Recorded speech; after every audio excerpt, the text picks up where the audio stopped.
साथियों, युग ऋषि के संदेश पुस्तक से वेद मूर्ति तपोनिष्ठ युग ऋषि पंडित श्री राम शर्मा आचार्य जी द्वारा अखंड ज्योत जुलाई 1985 पृष्ठ 64 में प्रज्ञा पुत्रों को दिया गया संदेश आपको मैं अपनी आवाज में पढ़कर सुनाता।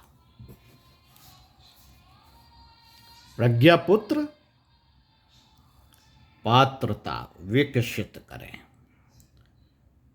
मित्रों, ठोस काम यह किया जाना चाहिए जिसे करने का दायित्व महाकाल ने वरिष्ठ प्रज्ञा पुत्रों के कंधों पर सौंपा है। वह कार्य एक ही है जनमानस में महाप्रज्ञा का आलोक भर देना। इसके लिए किस स्थिति में किन्हें क्या करना चाहिए, इसका उल्लेख बार बार होता रहा है।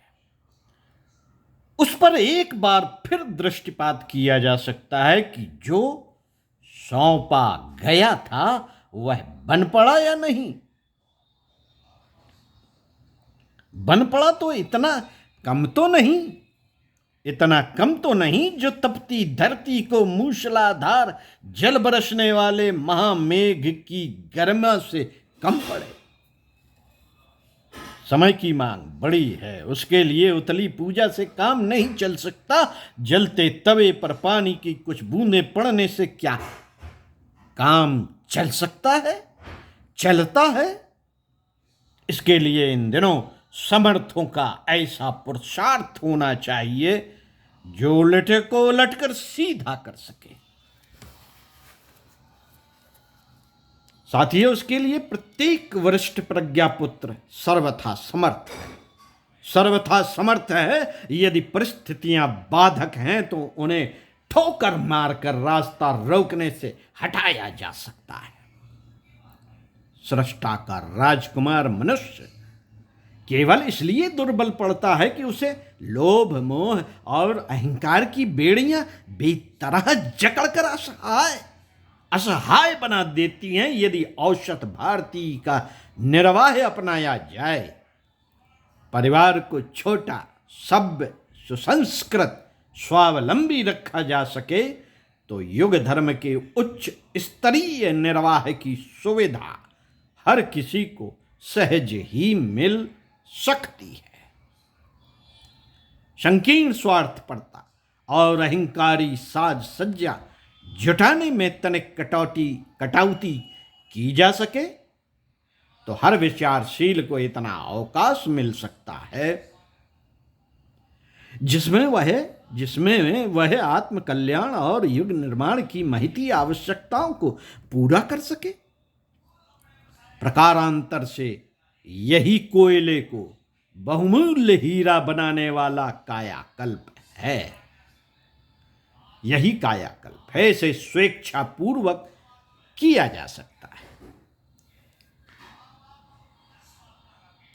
सहयोग की कमी हो तो सत्पात्र की सुगंध सूंघकर खिले पुष्प पर मंडराने वाले भ्रमरों की तरह समूचा देव पर कर दौड़ पड़ता है। हमने मात्र अपनी पात्रता बढ़ाने में अथक प्रयास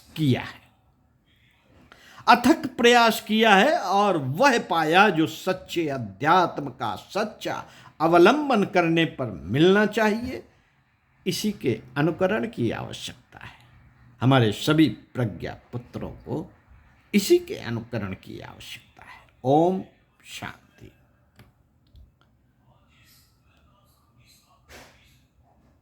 चिंतन मनन करना पड़ेगा। करते हैं चिंतन मनन। अपने आप को देखते हैं कि हम कहाँ खड़े हैं और अपेक्षाएं हमसे हमारे गुरु की क्या है। ओम शांति।